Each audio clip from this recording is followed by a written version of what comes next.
Tengo a Celia Ferrero, a la vicepresidenta de la Federación Nacional de Trabajadores Autónomos de ATA, al otro lado, también para todos vosotros, si queréis también comentar alguna cosa. Celia, ¿qué tal? Muy buenas noches. ¿Qué tal? Buenas noches. Bueno, ¿le han subido la cuota? Sí, han subido la cuota. A ver, no se la han subido a todos los autónomos, es cierto que ha habido, y esto no tiene que ver, y me gustaría aclararlo desde el principio porque hay mucha confusión al respecto, no tiene que ver con la reforma del reto, ya que el nuevo sistema de cotización entra realmente en funcionamiento a partir del 1 de marzo, O sea, que el 1 de marzo habrá otra porque subida. está hasta el 28 de febrero para cambiar la base. Entonces, esto viene por, digamos, en los presupuestos generales del Estado, la subida del 8,6 de las bases, todos aquellos autónomos que tenían actualización automática, es decir, que en el momento del alta pusieron un cheque en esa casilla, pues lo que hace es que se ha actualizado su base con un incremento del 8,6. Pero es que además, como está el MEI, es decir, el mecanismo de equidad intergeneracional, se ha subido el tipo, es decir, el tipo que se aplica a la base para que salga la cuota, para calcular la cuota, estaba en el 30,6 y ahora por el MEI, que es un 0,6 más, está en el 31,2. Con lo cual hay autónomos que han visto subida su base y también su tipo. Perdóneme, ¿en marzo va a volver a subir la cuota? No, a ver, en marzo lo que pasa es que entra el nuevo sistema en el cual será en función de los rendimientos. Para un 25% de los autónomos sí había una subida de cuotas siempre y cuando prefieran subírsela ahora o esperar a la regularización o quizás subírsela en los meses siguientes. Como sabéis, ahora se va a poder cambiar la base cada 2 meses, con lo cual se puede ir jugando, vamos a decirlo así, y tener estrategias de cotización para que al final del año y del ejercicio tengamos un promedio de cotización que más o menos se acople a nuestros rendimientos y, por tanto, en la regularización que se hará tras la renta en 2024, posiblemente entre octubre o noviembre, si se ha cotizado de menos, es decir, si no se ha estado en su tramo de rendimientos, pues habrá que aportar, es decir, habrá que pagar, y para aquellos que han cotizado de más, pues la Seguridad Social les devolverá. Esto, le hago una doble pregunta, una un poco en broma, pero en serio también. Quiero decir, ¿se puede ser autónomo sin tener un gestor contratado? Y luego ya la otra... Yo creo que ahora mismo no. y la otra... Y por eso es una de las cosas que estamos también trabajando con el propio Consejo General de Gestores y también de asesores fiscales, de la necesidad de que sean, por favor, que sean gestores y profesionales colegiados que tengan seguro de responsabilidad civil, porque esto cada vez se complica más y los errores, digamos, que pueden conllevar grandes consecuencias. Ya muchos errores llevaban grandes consecuencias, pero lo que estamos viendo es que efectivamente este sistema es complejo y sobre todo en los primeros años, hasta que estén los autónomos acostumbrados y los gestores, los colaboradores sociales acostumbrados a este nuevo sistema que va a requerir estar pendiente precisamente de mantenerse en el tramo independientemente de que vayamos variando la cotización, pues yo creo que es muy importante que nos acompañe un buen profesional. Claro, y le iba a decir, Celia, en este sentido, todo eso tiene un coste. ¿Usted cree que estos cambios que están sufriendo y que además en los últimos años están siendo bastantes, como bien comenta, hacen imposible o dificultan mucho la gestión de el voy a ser autónomo, quiero lanzarme por aquí? Y dos, ¿le acercan más al autónomo a tener una serie de derechos vía cotización como tiene un trabajador por cuenta ajena? A ver, con respecto a la primera pregunta, sí, uno de los grandes problemas yo creo es que al final la figura del colaborador tercero, que es muy importante porque es el que vas a estar pendiente, etcétera, cada vez es más relevante y cada vez va a tener más trabajo. Eso aumenta también el coste, porque es evidente que ya no se trata simplemente de rellenar unos modelos, sino que tiene que haber una estrategia de cotización detrás, ¿no? En función de un poco la facturación y hacer un seguimiento más próximo, ¿no?, del autónomo, no solo cada trimestre. Pero no solo estamos hablando de cotización a la Seguridad Social. En los próximos meses, pues seguramente veamos reformas fiscales, cambios, etcétera, que también harán pues que esas novedades, hoy en día es uno de los grandes problemas, ¿no?, que los colaboradores terceros, pues hay veces que no llegan a actualizarse, porque es evidente que hay tantos cambios en las normas de forma continua que es muy difícil estar al día, ¿no? Sí, sí, totalmente. Incluso, digamos que la propia Tesorería General de la Seguridad Social comete errores y lo hemos visto con la tarifa plana. Es decir, es complejo para todos, incluso para la propia administración. Lo que Respecto sí a la que estamos segunda, pidiendo es que se ayude a los autónomos para que puedan hacer frente al aumento de costes de esos colaboradores sociales. Porque si a mí cada vez me pones más trabas y más burocracia, pues tendrás también que de alguna forma pensar en que esos costes no son solo que voy a cotizar más en algunos casos, sino que también voy a tener que pagar más a mi gestor porque va a tener que hacer más trabajo, ¿no? Entonces, yo creo que eso no se suele tener en cuenta en las normas y cada vez vemos que es algo más necesario.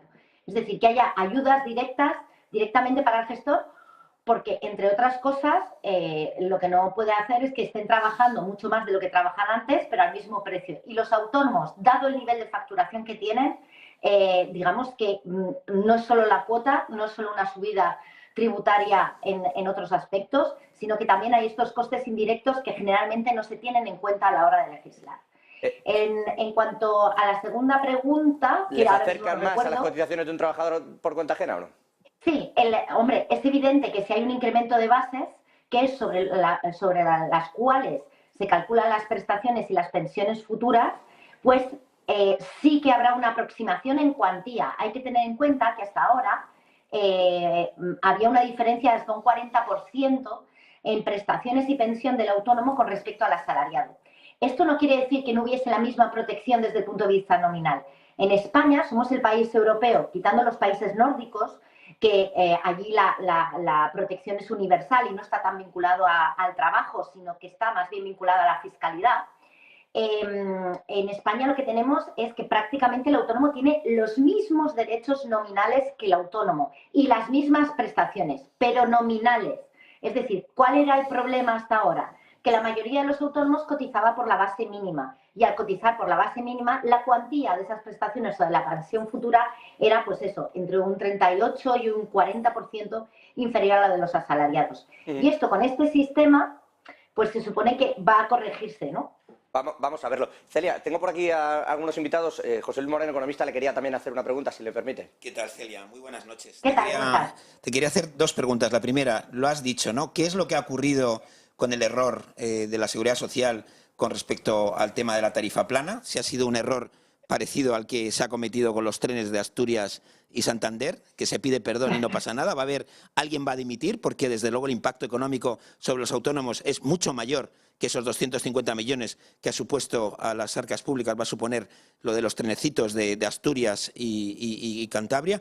Y segunda pregunta, ¿por qué le cuesta tanto al Ministerio entender la diferencia entre facturación y cobro de las facturas? ¿Por qué le cuesta tanto? Pues porque, voy a empezar por la última, porque nadie ha tenido una empresa ni ha sido autónomo en su vida.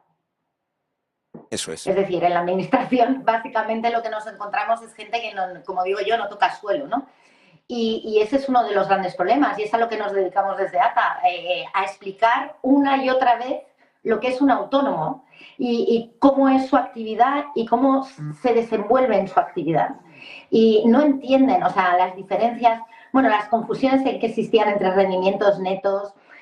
Quiero decir, y además nos dimos cuenta de la gran desconexión que había entre dos instituciones que son clave, ¿no? La Seguridad Social y la Agencia Tributaria, que con este sistema van a tener que comunicarse. Veremos si no hay más errores por parte de la Administración, porque esto va a ser un hito histórico. Es decir, el cruce de datos entre la Agencia Tributaria y la Seguridad Social, en cuanto a establecer un sistema de recaudación en seguridad social y cotizaciones sociales, esto es una gran novedad. No veo, visto lo que ha pasado ahora en enero, no veo que estén preparados para ello. ¿Qué es lo que ha pasado en enero? Pues que como se está reformando el sistema para ponerlo en marcha realmente, para que a 1 de marzo funcione, pues todos aquellos que se han dado de alta, son 8.000 autónomos, que se han dado de alta como nuevos autónomos en enero, no se les ha contemplado, como la tarifa plana varía de los esquemas anteriores hasta el 1 de enero de 2023, era una tarifa plana con un esquema diferente y ahora se cambia a un nuevo esquema que sí que está ya en vigor desde el 1 de enero, pues ha habido una confusión entre el 1 de enero y el 1 de marzo. Y entonces se les ha pasado la cuota íntegra. Ahora bien, lo que me gustaría a mí y lo que nos gustaría a nuestra organización es que alguien saliese a pedir disculpas, pero no solo disculpas. Es decir, si un autónomo comete un error en cuanto a cotizaciones, oye, hay recargos. ¿Se lo cobran? Sí. Hay recargos. Y nadie ha hablado que se fuese. Han dicho, no, lo vamos a devolver. Ya, pero es que no hay que devolverlo solo. es que si yo cometo ese error y a mí se me pasa pagar la cuota, a mí va a ir con un recargo, con lo cual tiene que haber un recargo. Es decir, tiene que haber una parte indemnizatoria, ¿no? de ese agujero que le han hecho a muchos autónomos en este mes, que es pasarle prácticamente 300 euros cuando les correspondía pagar 80. Entonces, yo creo que ahí estamos intentando hablar con el Ministerio. Como sabéis, están muy herméticos últimamente. Entonces, ha dicho estamos intentando hablar. ¿En el Ministerio no les cogen? Sí, hablan con nosotros, pero es siempre lo estamos arreglando. Ya. Vale. Entonces, lo estamos arreglando, o sea, es como a nosotros cuando nos empiezan a saltar las centralitas, enseguida nos ponemos en contacto con ellos, oye, está pasando esto, darnos una respuesta. No puedes tardar todo un día en dar una respuesta cuando es el sistema el que está fallando.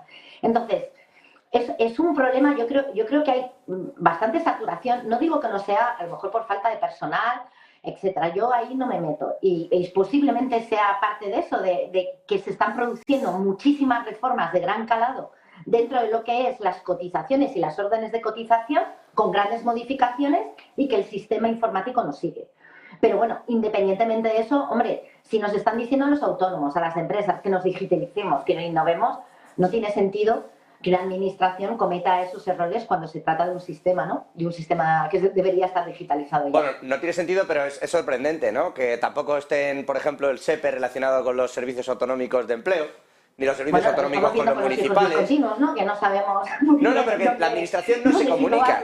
La administración no se comunica. Lo que pasa es... Al final no se produce ese cruce de datos y no hay interoperabilidad entre las bases de datos de las administraciones, y yo creo que eso es uno de los graves errores.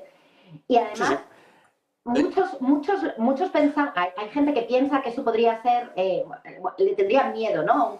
a un cruce. Pero si realmente al final existe interoperabilidad entre las administraciones y que hay un intercambio de datos, pues nos quitaría muchísimos quebraderos de cabeza a los autónomos y a los ciudadanos en general. Eso le iba a decir a todos, que no se te muera alguien, que Hacienda te lo cobra porque se sabe los datos pero no te los da. Le quiere preguntar también Sergio Bravezo, doctor y profesor en la UNIR. Sí, buenas tardes. Muy rápido, y no es una pregunta que sea una broma, ¿eh? Habéis comentado que habláis con el Ministerio.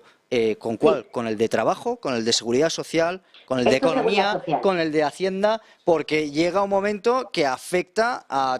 Hemos hablado que afectaba a Hacienda, hemos hablado que afectaba a Trabajo, hemos afectado a Seguridad Social. Evidentemente... ¿Habláis con Seguridad Social, dice Estelia? Sí, solamente con Seguridad Social. La reforma de renta es solo Seguridad Social. En fin, Celia, no sé si quiere añadir algo más o si hablamos, si le parece, cuando le devuelvan el dinero a los autónomos, volvemos a hablar, a ver si cuadra la caja. Bueno, a ver si cuadra, y sobre todo, yo creo que vamos a estar, y perdonadme el tono jocoso, porque habrá muchísimos autónomos que estarán, bueno, cabreadísimos y aparte con miedo, ¿no? Y preocupación por lo que va a pasar en los próximos meses con respecto a la reforma del RETA.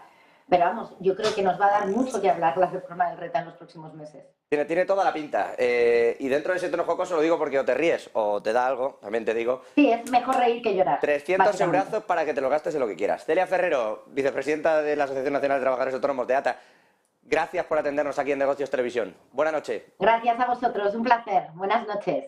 Bueno, yo no sé, esto de